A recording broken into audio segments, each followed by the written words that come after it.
ফুলকো ফুলকো মটরশুঁটি খিচুড়ি খেতে কিন্তু আমরা সবাই খুব ভালোবাসি।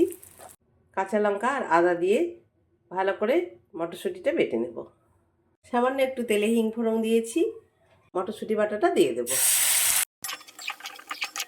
হলুদ, লবণ, চিনি। এবারে খুব ভালোভাবে মিশিয়ে নেব। পুরটা পুরো কড়াই থেকে ছেড়ে গেছে, দিয়ে দিচ্ছি একটু ভাজা মশলা। এবার ভাজা মশলাটা দিয়েও ভালো করে এটাকে মিশিয়ে নেব। এইরকম করে মেখে নিয়েছি।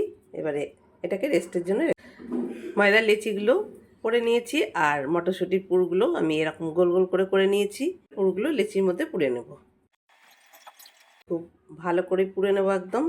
এবারে বেলে নেওয়ার পালা। খুব মোটাও না আবার খুব পাতলাও না। কড়াইয়ে সাদা তেল দিয়েছি। এইরকম গরম গরম মটরশুঁটির কচুরি শীতকালে তো না খেলেই নয়। আজ এই পর্যন্তই। আগামী দিন আবার অন্য কোনো ভিডিও নিয়ে দেখা হবে। ধন্যবাদ।